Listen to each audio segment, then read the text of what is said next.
Así inicia Es Noticia, noticia en profundidad. Qué placer acompañarles. Soy Tatiana Pérez, les saludo desde nuestra sede central en Caracas, en Venezuela. A partir de este momento, en la próxima hora, tenemos 3 temas que son noticia. Aquí están primero desplegados en titulares. Es noticia Palestina. Las bombas de Israel arrasaron un barrio del campo de refugiados de Jabalia, en la Franja de Gaza. Hay cientos de muertos, cientos de heridos. En medio de la condena mundial, el gobierno de Bolivia anunció el rompimiento de relaciones diplomáticas con Israel.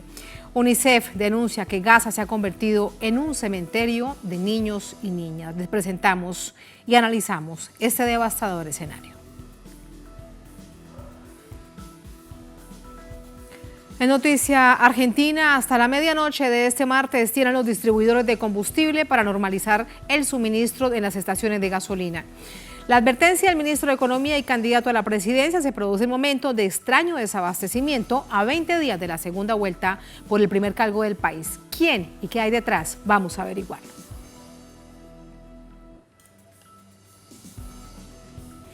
En noticia Bolivia, en un hecho rechazado por los familiares de las víctimas de las masacres de Sacaba y de Sencata, la orden de un tribunal de la ciudad del Alto cambia el rumbo de la acusación contra la expresidenta de facto, Yanine Áñez. Señala que no puede ser acusada por la justicia ordinaria por estas masacres. ¿Cómo revertir esta acción judicial que camina hacia la impunidad? Lo analizamos. En noticia casi comienza. Bienvenido, bienvenida.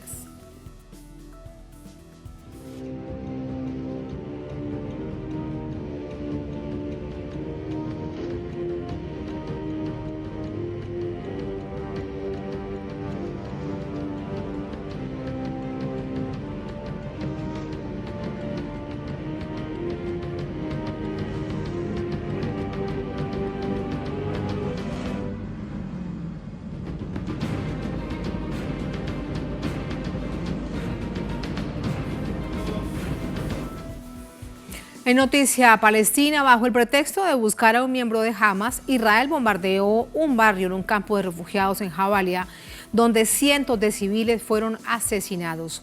Por estos crímenes contra la población civil, Bolivia rompe relaciones diplomáticas con el Estado sionista. Vamos a ver detalles. Israel continúa perpetrando una masacre sin precedentes contra la población civil. Este martes el ejército sionista bombardeó con 6 toneladas de explosivos un campo de refugiados en Jabalia. Como pretexto, alegan que buscaban en la zona a un miembro de Hamas. Y ante el gran número de víctimas, aseguran que las muertes de civiles son efectos colaterales de la tragedia de la guerra. Según medios locales, al menos 30 residencias fueron destruidas por el ataque, mientras se contabilizan al menos 400 civiles asesinados y heridos, de los cuales algunos aún permanecen bajo los escombros. El Ministerio de Asuntos Exteriores de Egipto condenó los hechos y lo calificó como un ataque inhumano. También aseguró que fue una contundente violación del derecho internacional humanitario que deja consecuencias difíciles de remediar. Países de la región como Jordania y Turquía se sumaron a las denuncias contra los crímenes de guerra perpetrados por Israel en la Franja de Gaza. Aseguran que trabajan en función de detener esta masacre. Mientras tanto, el canciller de Irán, Hossein Amir Abdollahian, afirmó que el conflicto se expande en la región, pues confirmó la presencia de tropas estadounidenses en Tel Aviv, que más allá de dar instrucciones, participan directamente en los combates. Al tiempo, el portavoz militar del movimiento de los hutíes de Yemen aseveró el envío de misiles contra Israel en apoyo a la resistencia palestina. Nuestras Fuerzas Armadas han lanzado una gran andanada de misiles balísticos y guiados, así como un número significativo de drones, contra varios objetivos del enemigo israelí en los territorios ocupados. En tanto, la Asamblea General de las Naciones Unidas realizó una nueva cita de emergencia ante el conflicto armado. El representante de Bolivia ante la ONU denunció el caso omiso por parte de Israel a la resolución de una tregua humanitaria aprobada el pasado viernes. Alegó que Israel se aprovechó del documento que lo reconoce como Estado y que desde entonces ignora las exigencias de la comunidad internacional, hechos que considera irrespetuosos.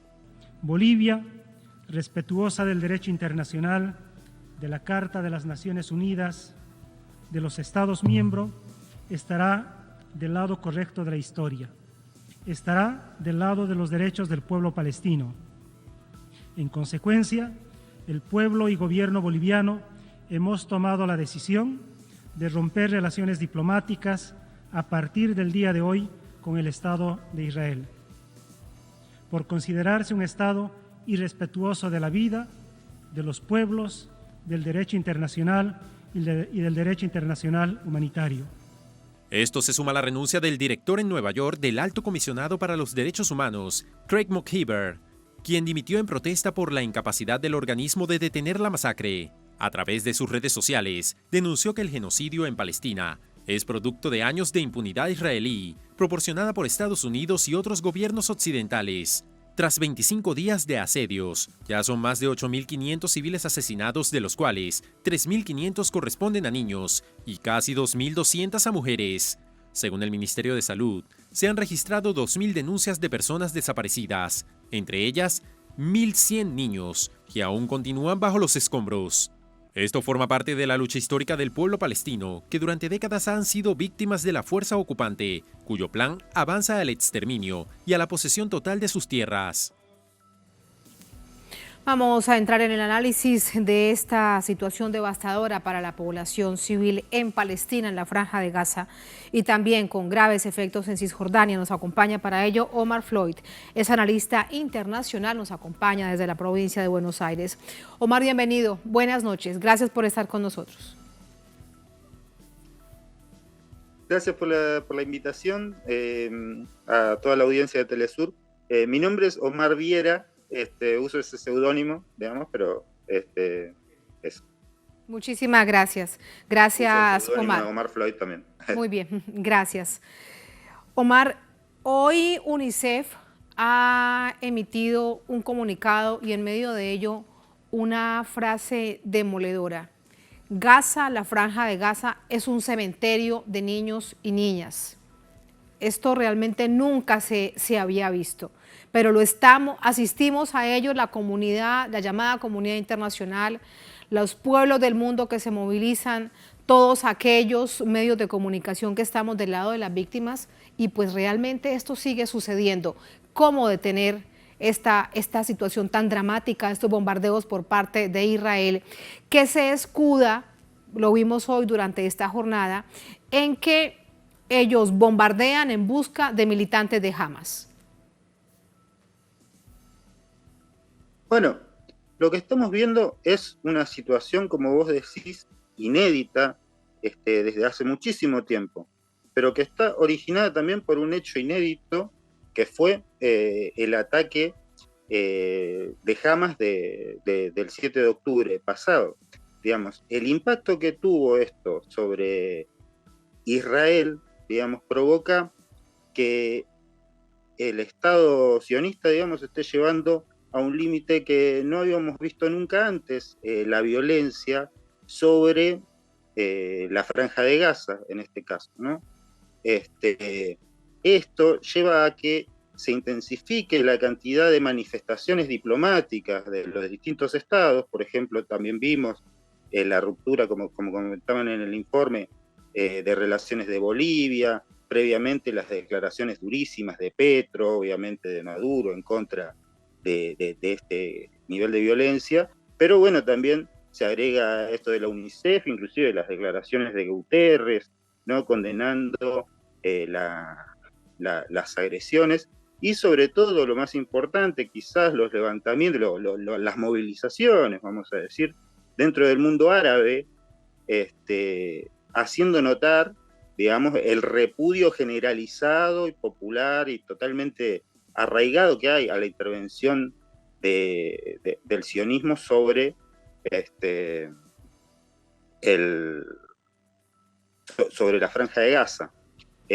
Pero, digamos, dada la situación, tenemos que pensar que este ataque recién empieza, digamos, dentro del gobierno de Israel, de Netanyahu, se habla de una intervención de 3 a 6 meses. Esto es el inicio de lo que podemos decir es la invasión terrestre, ¿no?, que se venía anunciando desde hace tiempo.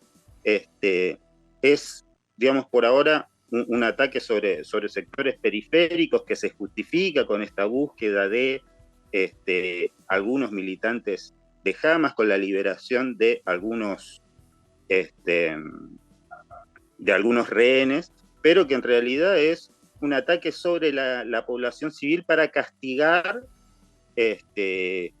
no a Hamas, sino a la población palestina por lo que ellos consideran el ataque más importante que sufrieron desde la guerra de Yom Kippur, ¿no? Que es muchísimo. Murieron muchísimos más israelíes en este ataque que en décadas, digamos, ¿no? Todo junto. De tal manera que, bueno, la situación es sumamente complicada. Claro, pero el asunto aquí es que no hay un enfrentamiento entre una fuerza del Estado ocupante, Omar, contra o entre esta fuerza ocupante, entre los militantes de Hamas y el movimiento de resistencia islámica que lo componen otras organizaciones. Eso realmente no es cierto, porque es en lo que se escuda Israel ante esa llamada comunidad internacional. Lo que observamos a todas luces, con toda claridad, es que hay un ataque deliberado de Israel a través de todos estos bombardeos contra la población civil. Así que es imposible de comparar en el marco del derecho internacional humanitario. No hay proporcionalidad. No hay proporcionalidad de ningún tipo. Eso está fuera de discusión. Digamos, lo que yo señalo es que hay que tener en cuenta cuál fue el impacto que tuvo dentro de Israel un ataque en donde hubo 1.500 muertos, digamos, israelíes. La profundidad de eso para la sociedad israelí, digamos, inclusive consolida tendencias extremistas dentro del mismo gobierno israelí que estaban interesadas en provocar de algún modo una situación de violencia contra los palestinos que ya se venía dando desde hace muchísimo tiempo por el giro a derecha, claro, del gobierno israelí, digamos, en los últimos años, y digamos el cambio del estatus en los lugares santos, por ejemplo, ¿no? Las agresiones permanentes de los colonos que están cada vez más instalados en las regiones de Cisjordania, digamos, con una violencia latente ahí que es fuertísima. Y bueno, digamos, en ese contexto hubo, digamos, un episodio que cambió definitivamente la situación, digamos, ¿no? Tanto a nivel interno de Israel como en la situación palestina dentro de la Franja de Gaza, en Cisjordania, y digamos, vemos que también están interviniendo otras organizaciones, porque es cierto que no hay proporcionalidad, pero de alguna manera Hamas juega un rol de fuerza estatal dentro de Gaza. Y de la misma manera, por ejemplo, los hutíes juegan un rol clave en lo que es una resistencia contra los saudíes en Yemen, ¿no? En el norte de Yemen, que controla la capital Sanaa, y desde ahí han atacado a Aqaba, ¿no? La región de Aqaba en Israel, digamos, como parte, tratando de influir sobre Israel para que deje de atacar, ¿no? Por otro lado, también están en conflicto en el norte de Israel con Hezbollah, y hubo un acercamiento muy importante y prácticamente un apoyo explícito a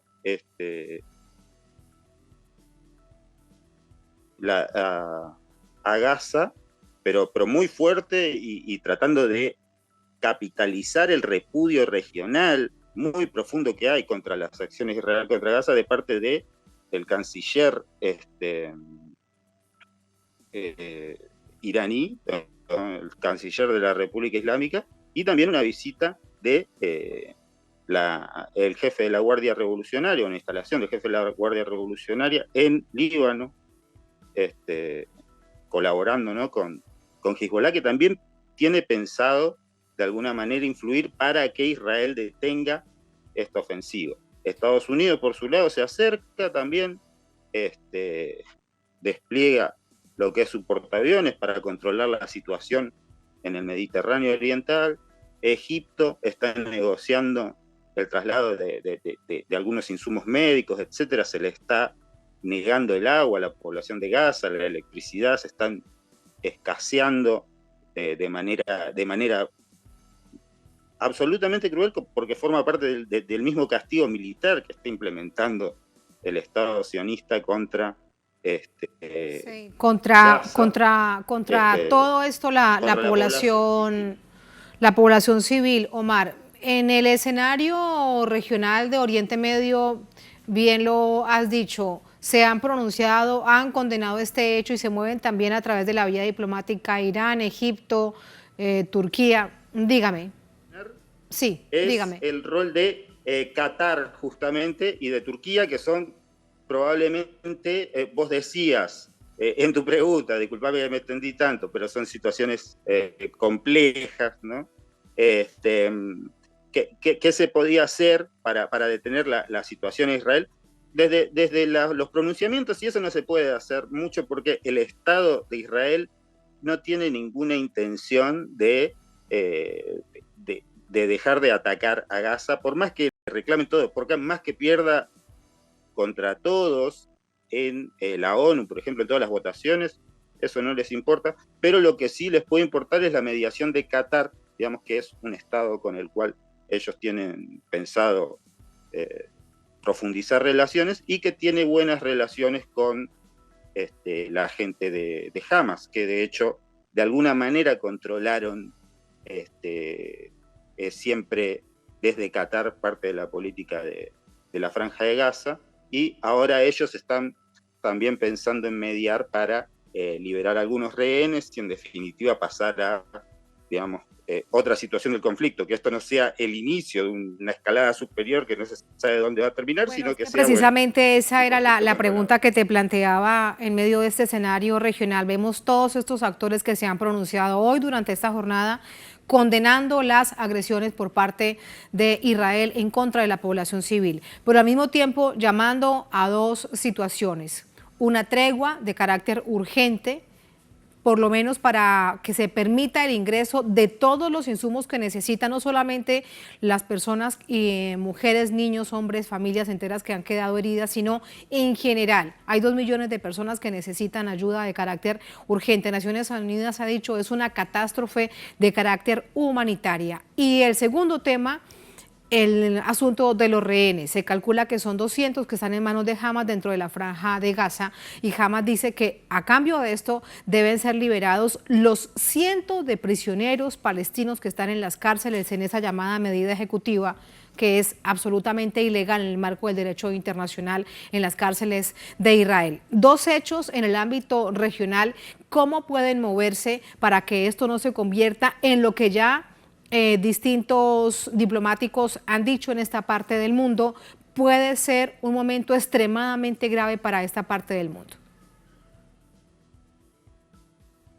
Bueno, sí, es un momento que puede ser extremadamente grave o sea, vamos a situar esta situación, porque es gravísima, pero no es una situación poco habitual en el Medio Oriente, ¿no? En el Medio Oriente han ocurrido masacres brutales en el último tiempo, por ejemplo, la de los kurdos en el norte de Siria, ¿no?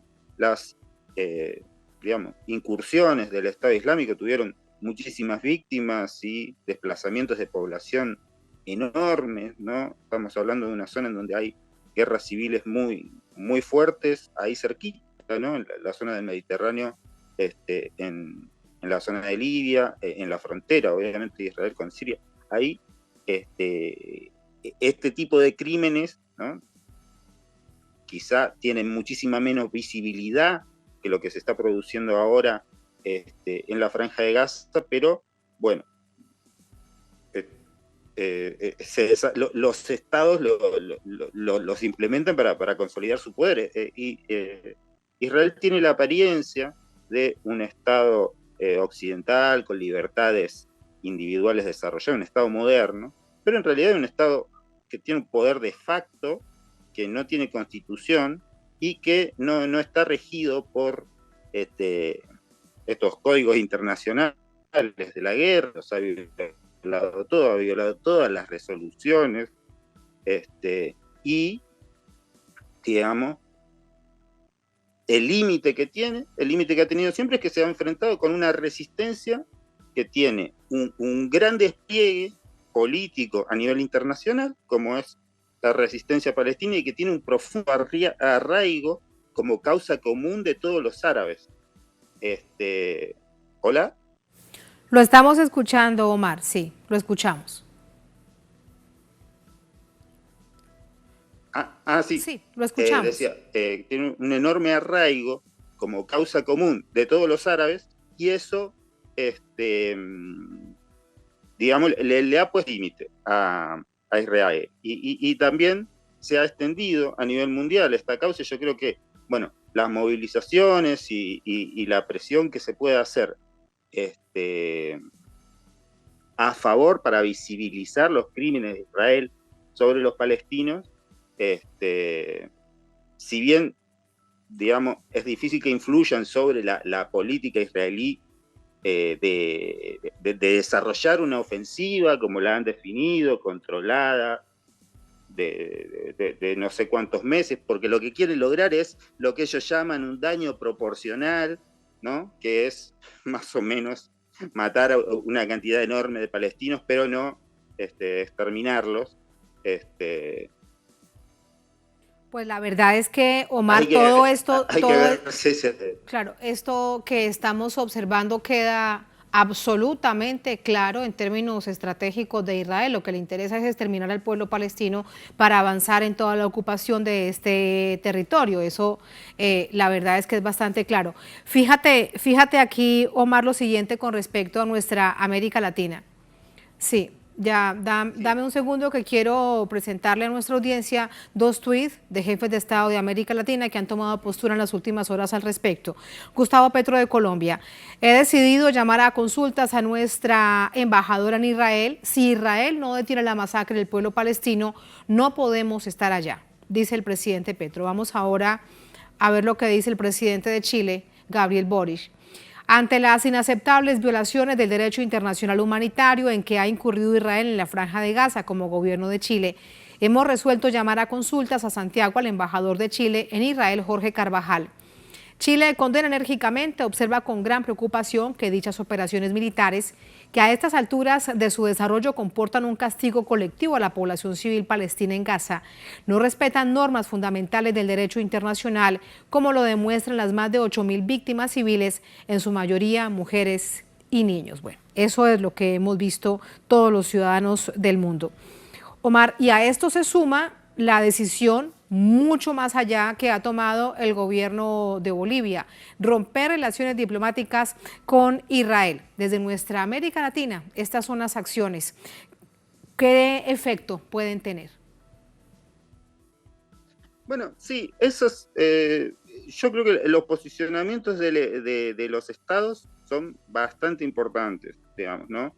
Más allá de la, digamos, de la situación concreta, digamos, que hoy se pueda vivir, que es muy difícil de frenar, digamos, yo creo la ofensiva en términos estratégicos, en términos militares, porque además hay un sector muy importante de los militares israelíes que estaban esperando de algún modo este momento y que, digamos, no se van a detener. En el largo plazo, digamos, o en el mediano plazo, la situación de Palestina, que no se concrete, o sea, puede haber una limpieza étnica, un exterminio o un ataque muy duro, digamos, ¿no?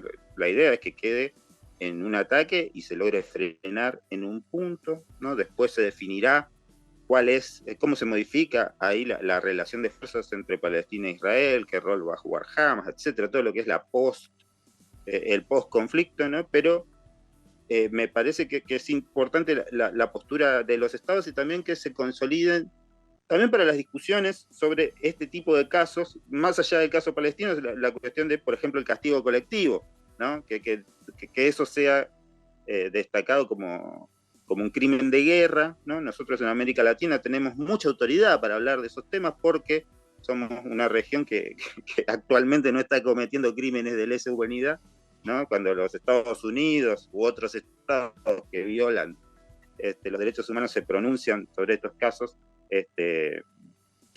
se ve como algo bastante que están utilizando esa discusión para su política interna para lavarse la cara a nivel internacional, etc. Pero bueno, me parece que los países latinoamericanos, inclusive con ciertos matices, no son países, vamos a decir, tan similares ideológicamente sus gobiernos, ¿no? Chile, Bolivia, Colombia, ¿no? Pero, bueno, Claro que no, pero bueno, han tomado muestran una situación de postura. solidaridad que Sí. que puede contribuir, digamos, a hacer menos peor la situación para los palestinos en un momento como este, ¿no? Así es. Muchísimas gracias, Omar, por ese análisis. Buenas noches. Muchísimas gracias por la invitación. Hasta luego y saludos a toda la audiencia. Muchas gracias. Así vamos a la primera pausa en esta emisión de Es Noticia. Al volver en Noticia Argentina, hasta la medianoche de este martes tienen los distribuidores de combustible para normalizar el suministro en las estaciones de gasolina. La advertencia del ministro de Economía, candidato a la presidencia, se produce en momentos de extraño desabastecimiento, a 20 días de la segunda vuelta por el primer cargo del país. ¿Qué hay? ¿Quién está detrás de esto? Vamos a averiguarlo al volver en Es Noticia.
Hace 3 años que seguir aprendiendo resulta bien para más de 3 millones de estudiantes. Contar con escuelas nuevas, nuevos ítems para los maestros y que los estudiantes destacados reciban un incentivo. Resultó bien para nuestra salud adquirir vacunas contra la COVID-19, otorgar nuevos ítems a médicos y construir la red de centros de medicina nuclear y radioterapia. Resultó bien mantener la estabilidad, alcanzar récord de exportaciones, tener las menores tasas de inflación y desempleo. Resulta bien hacer que las familias bolivianas cuenten con viviendas propias y servicios básicos. Los resultados son los que cuentan. Gobierno del Estado Plurinacional de Bolivia.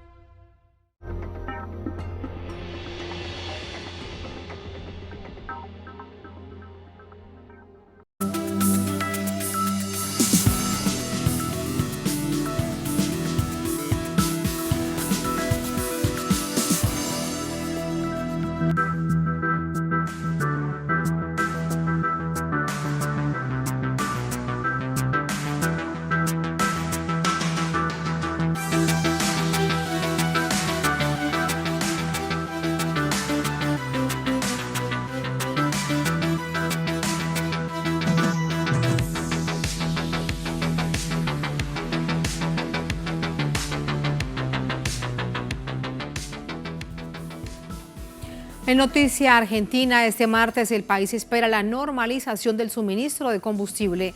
De lo contrario, el ministro de Economía y candidato a la presidencia, Sergio Massa, amenazó con acciones concretas con quienes estarían detrás de este llamado complot político para generar caos en el país.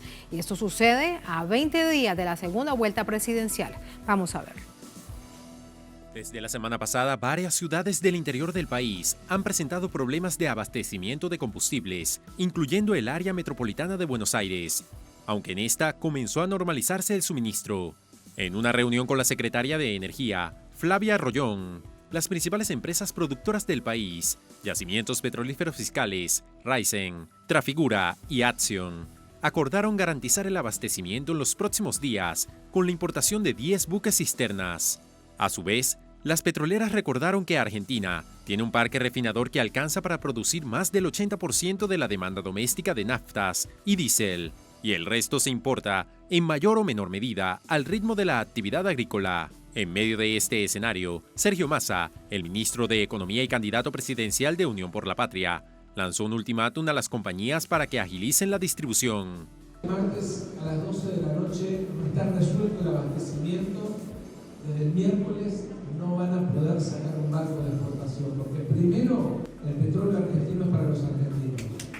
A la salida de la reunión con representantes de la Unión Industrial este martes, Massa informó sobre una reunión con las refinerías para negociar el nuevo acuerdo de precios. A la tarde vamos a tener una reunión y a la noche vamos a hacer una evaluación. Lo que sí les quiero decir, y es para que todos lo piensen, es sin que se haya tomado ninguna decisión todavía, cómo de golpe apareció el combustible. Porque se habla de los barcos y yo lo que les quiero decir es que lo que se importa es diésel, no nafta común, no nafta premium. Esa se produce en la Argentina. Claro. Y de golpe aparecieron los camiones. La escasez de combustible ocurre a 3 semanas del balotaje por la presidencia de la nación, luego de falsos rumores sobre el descongelamiento de precios y devaluación de la moneda local, tras los resultados favorables al oficialismo en primera vuelta. En tanto, Argentina registra un récord de producción en el enclave petrolero de Vaca Muerta, con más de 600.000 barriles diarios de crudo. Y de nada aparecieron los camiones, dice el ministro de Economía Sergio Massa. ¿Qué cosas?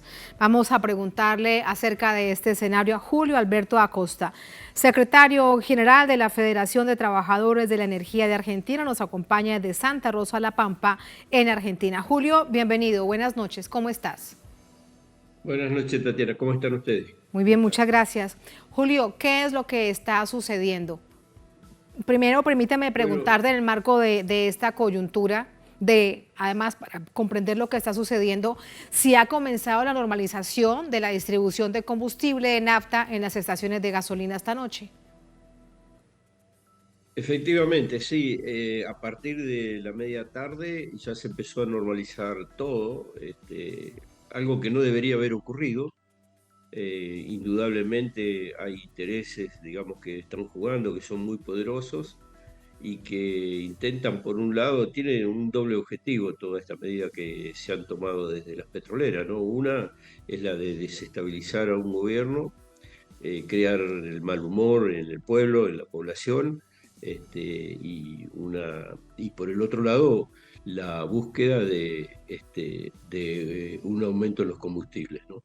Esos son los dos objetivos fundamentales, porque, como decía el ministro Massa, en la Argentina hay combustible suficiente, digamos, salvo el diésel para el sector agrario, que es cierto que se importa, pero es lo único que podría estar faltando, algo que no nos consta a los argentinos.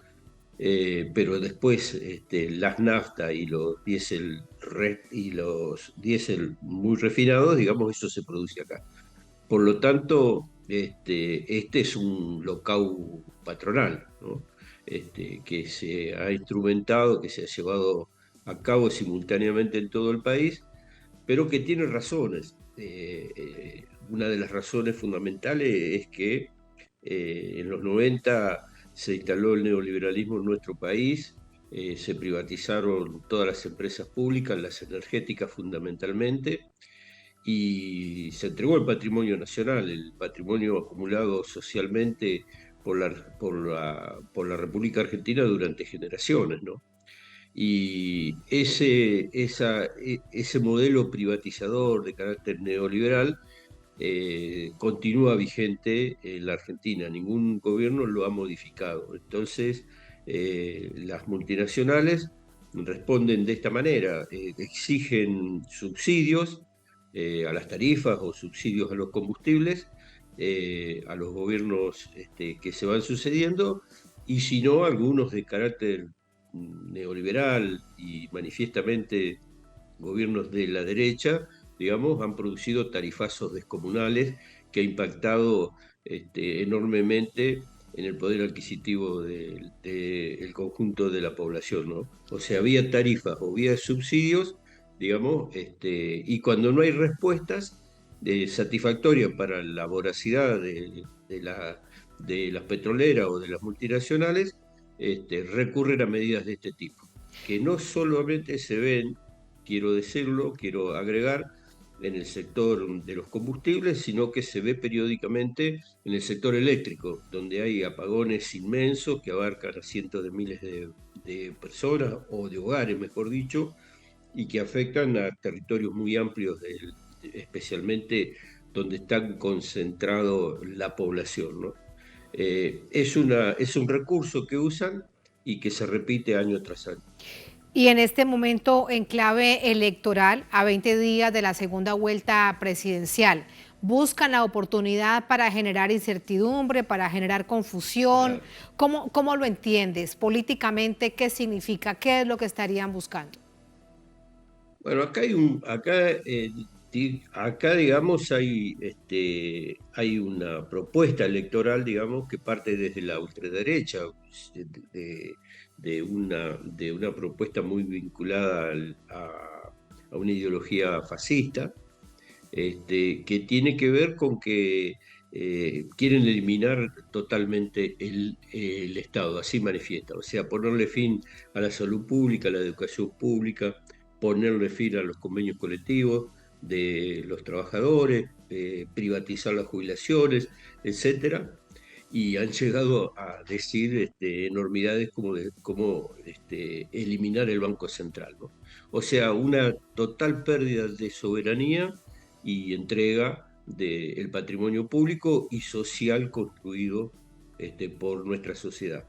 Y en ese intento por llegar al poder, han tomado esta medida que lo que intenta es crear mucho descontento, y que la gente salga a la calle en protesta por la falta de combustible. Bueno, esto ha sido desarticulado porque está muy claro para el conjunto de los argentinos que las refinerías que existen en el país son suficientes para abastecer el mercado interno. Por eso el ministro Massa les ha dicho de que hay que garantizar el mercado interno, si no, no van a exportar más. ¿Eso qué quiere decir? Que hay sobreabundancia de producción de combustibles y por eso se exporta. Esa es la razón. Entonces, esto tiene nada más que fines especulativos para producir un aumento en las tarifas y además tiene fines manifiestamente desestabilizadores. ¿Y electorales entonces en esta ecuación, Julio, para que la gente salga y vote a este candidato de la extrema derecha neofascista, Javier Milei? En esta ecuación, entonces, te lo pregunto para seguir comprendiendo lo que hay detrás, pero además, aquí también sumo, YPF, que es una empresa del Estado, ¿estaría también en esa ecuación? Bueno, justamente esta es la cuestión fundamental. Si en la Argentina no se recupera soberanía energética, esto va a seguir ocurriendo recurrentemente, ¿no? ¿Por qué? Porque YPF es 51% estatal y 49% privada, pero resulta que la comercialización lo hace el sector privado. Y el 49% ese que pertenecía a un empresario nacional, cuando se reestatiza parcialmente YPF, digamos, fue vendiendo acciones y hoy la mayoría de las acciones están en grupos denominados los fondos buitres, ¿no? Que son los acreedores de la deuda externa argentina. Entonces, lo que está ocurriendo es de que se ha apoderado un grupo como ser el BlackRock, que es conocido mundialmente, digamos, de una parte de YPF, y manejan los sectores privados la comercialización. Ahí está el problema fundamental. Pues es que está bastante claro el asunto entonces, es que la mayor parte de todo el escenario está en manos privadas.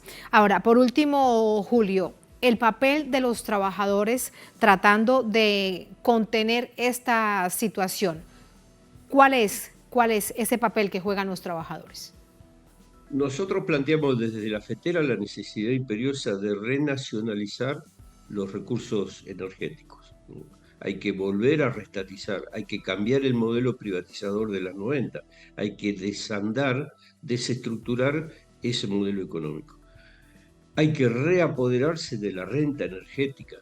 Acá se pagan los combustibles, digamos, al mismo valor de un país como Francia o como Bélgica, el valor internacional de los combustibles, cuando el costo de extracción y de refinación en la Argentina es mucho más bajo.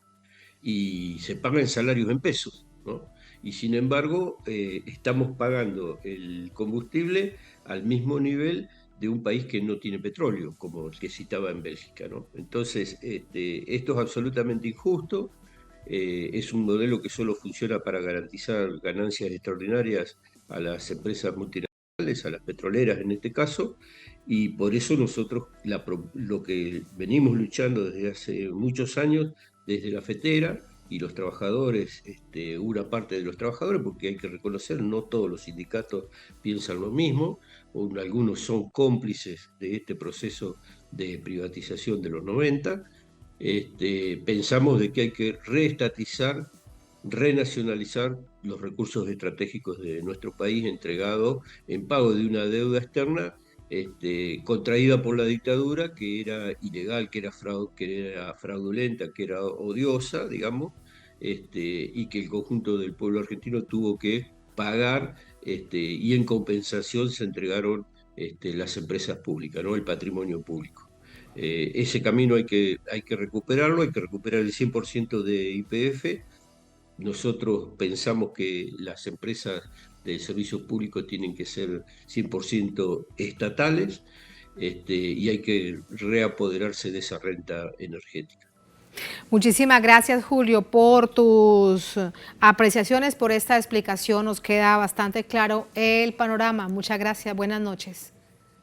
Gracias a ustedes, Tatiana. Que tengan buenas noches. Muchas gracias. Hasta luego. Así vamos a la última pausa en esta emisión de Es Noticia. Al volver en Noticia Bolivia, en un hecho rechazado por los familiares de la víctima de las masacres de Sacaba y de Sencata, la orden de un tribunal cambia el rumbo de la acusación contra la expresidenta de facto, Yanine Áñez. Señalan que no puede ser acusada por la justicia ordinaria. ¿Cómo revertir esta acción judicial que camina hacia la impunidad? Vamos a averiguarlo al volver en Es Noticia.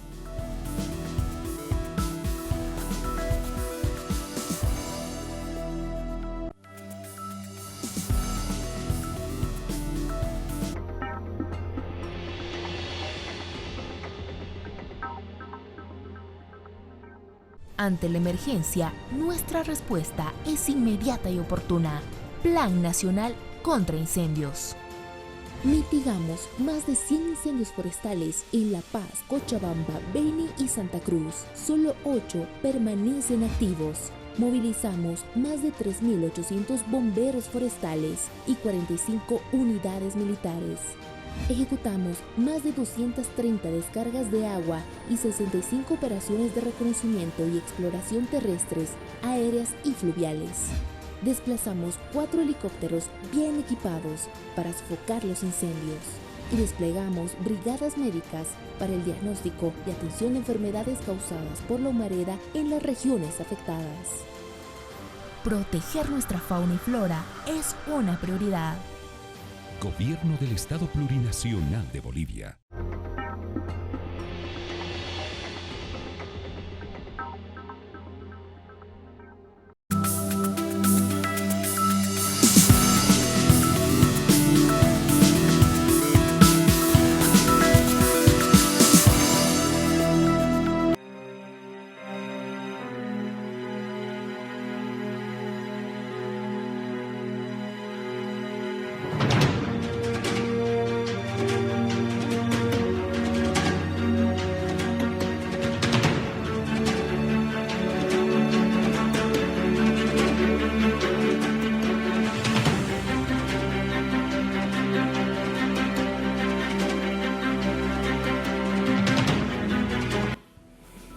noticia, Bolivia, en una medida contraria al sistema de justicia, el Tribunal Cuarto de Sentencia de la Ciudad del Alto negó la petición de realizar un juicio ordinario a la expresidenta de facto, Yanine Áñez, lo que evitaría su procesamiento penal por la masacre de Sencata y de Sacaba en 2019, faltando estos días para el examen ante la Comisión Interamericana de Derechos Humanos. Vamos a verlo.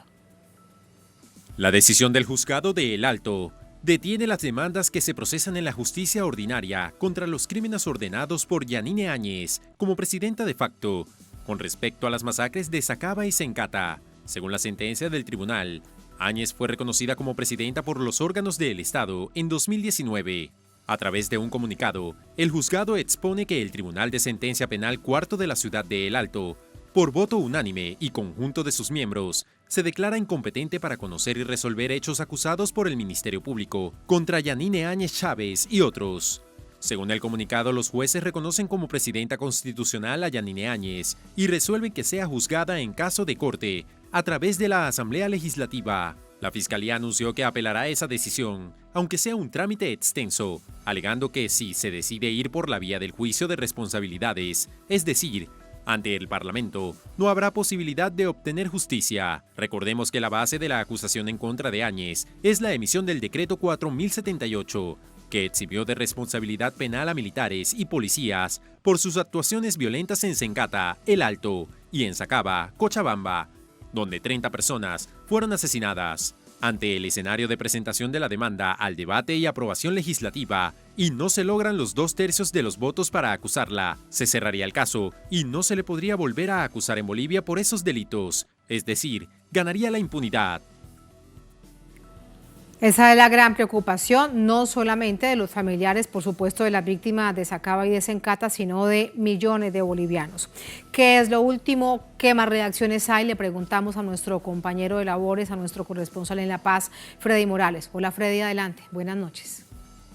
Hola Tatiana, buenas noches. Hace minutos nada más, la señora Yanine Áñez ha hecho pública una carta manuscrita de carilla y media donde se refiere a este tema y dice que esta decisión de los 3 jueces dignifica a la justicia boliviana y le devuelve la fe en la justicia boliviana.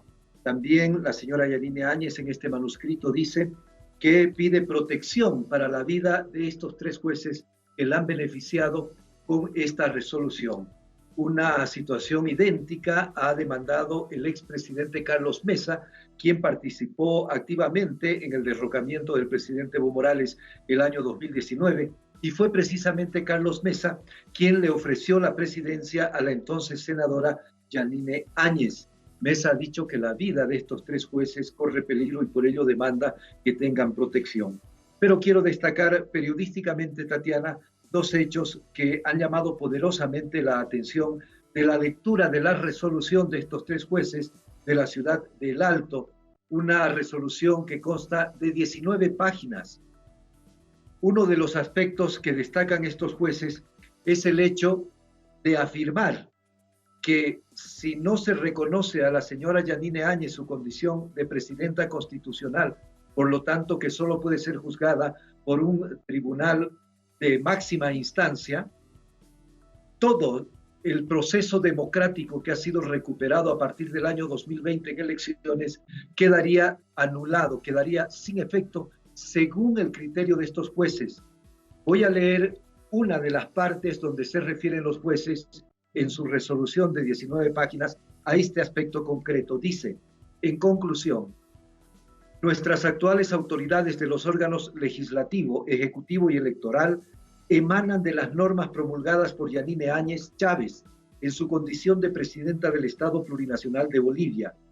Desconocer esa institucionalidad, aunque inicialmente con defectos, sería poner en duda la legalidad de las referidas autoridades, lo que jurídicamente se puede decir que ha concurrido los actos consentidos del que emanó varios derechos adquiridos, como el derecho laboral, los derechos políticos, electorales, así como los derechos civiles, económicos y sociales de la población boliviana.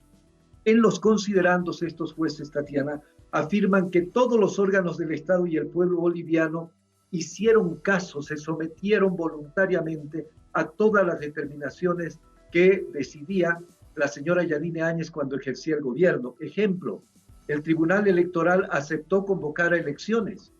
Al delegado del Tribunal Electoral, que fue elegido presidente de ese organismo y llevó adelante las elecciones, lo designó la señora Yanine Áñez. El Congreso Nacional, que siguió funcionando durante el periodo de un año de gobierno de la señora Yanine Áñez, aprobó leyes para que hayan elecciones en este país y los ciudadanos bolivianos concurrieron a las urnas. Entonces el razonamiento de los jueces es, si todos, incluidos los ciudadanos, le hicieron caso a la señora Yanine Áñez, ¿por qué ahora se la va a cuestionar de que actuó constitucionalmente? Pese a esta palabra que dice, aunque inicialmente con defectos. Y este segundo ejemplo, dice textualmente, si bien la forma de asumir la presidencia del Estado plurinacional del Estado boliviano por Yanine Áñez es cuestionada, dicen los jueces, lo cierto es que los bolivianos hemos terminado aceptando la referida gestión presidencial, dando pleno consentimiento a las disposiciones esenciales emanadas de la referida autoridad del órgano ejecutivo.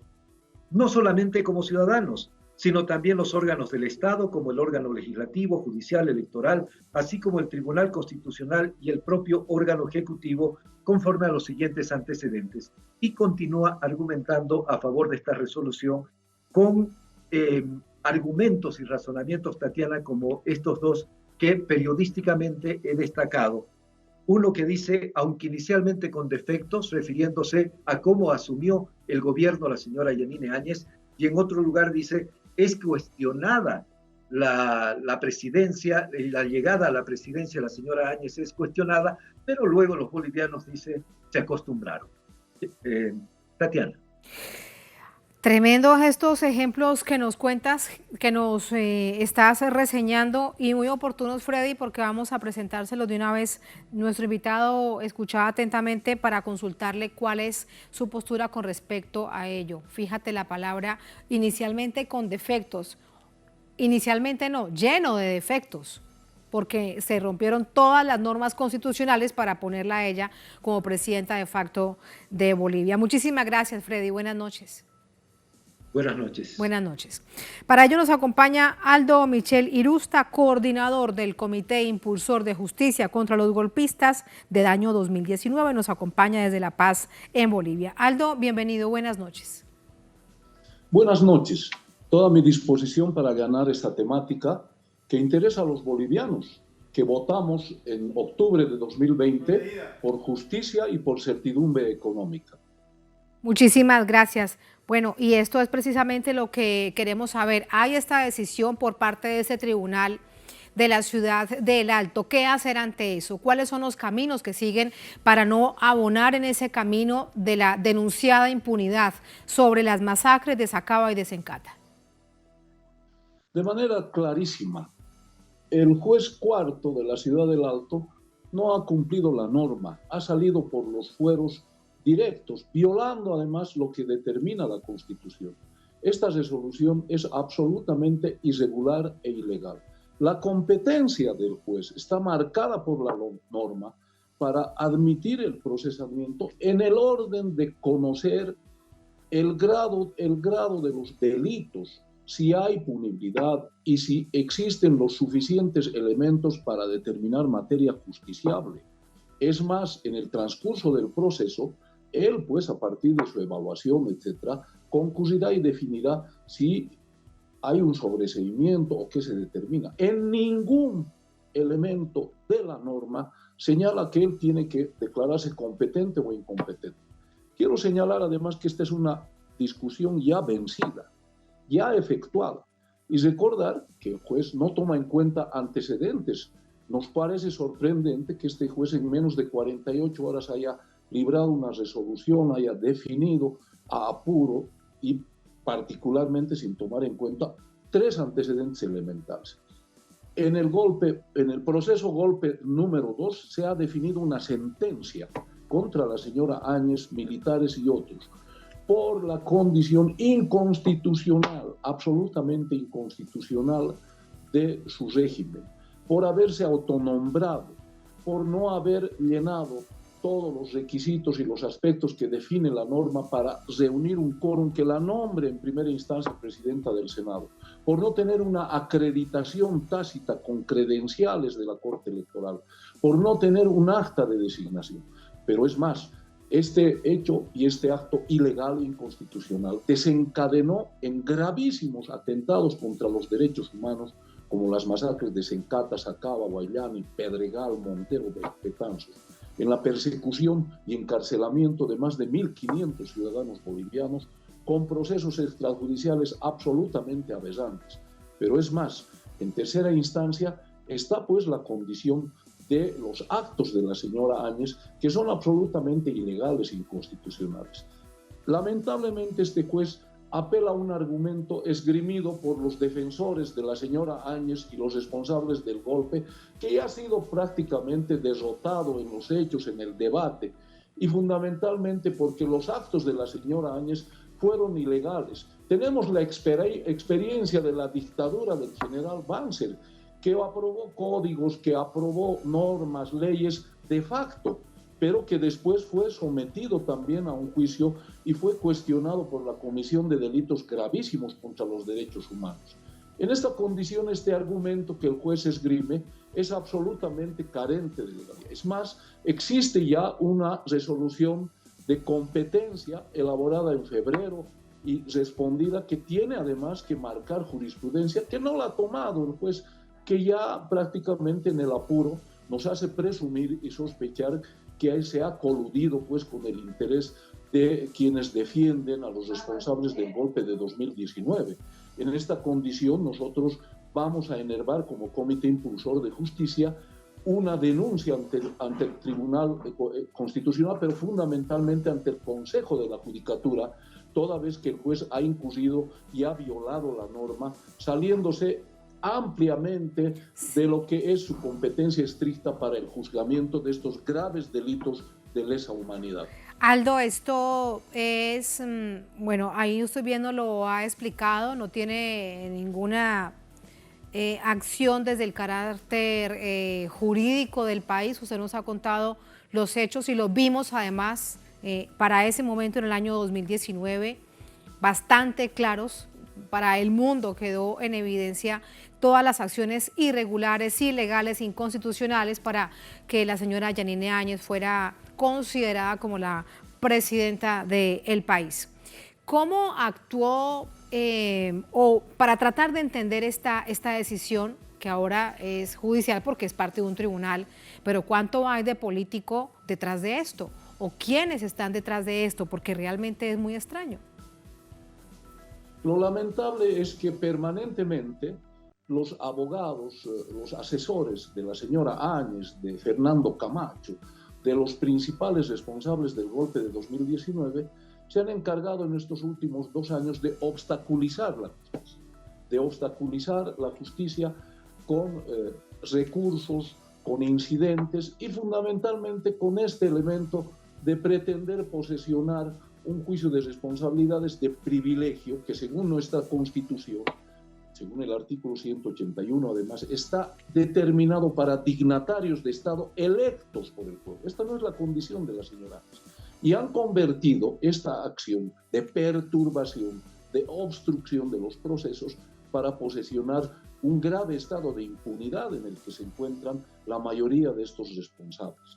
No olvidemos los actos delictivos que se han cometido en los 36 días de paro de noviembre y diciembre del año 2022, de diciembre de 2021, las acciones violentas que los grupos paramilitares que han participado en el golpe de 2019 todavía desarrollan contra la población, privándole derecho de trabajo, amenazando, etc.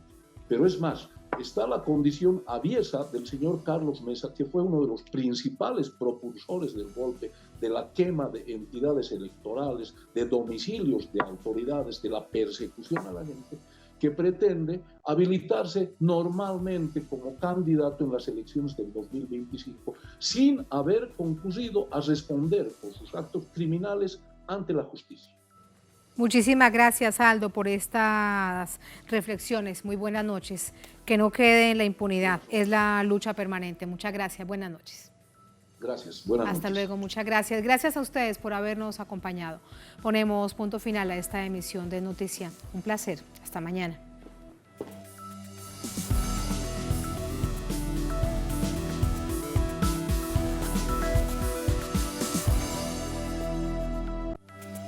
A partir de diciembre viaja a Ecuador en las alas de Conviasa. Vuela desde Caracas a Guayaquil y de Guayaquil a Caracas. Déjate cautivar por su cultura, gastronomía, paisajes y tradiciones. También puedes viajar directo Caracas-Quito y de Quito a Caracas.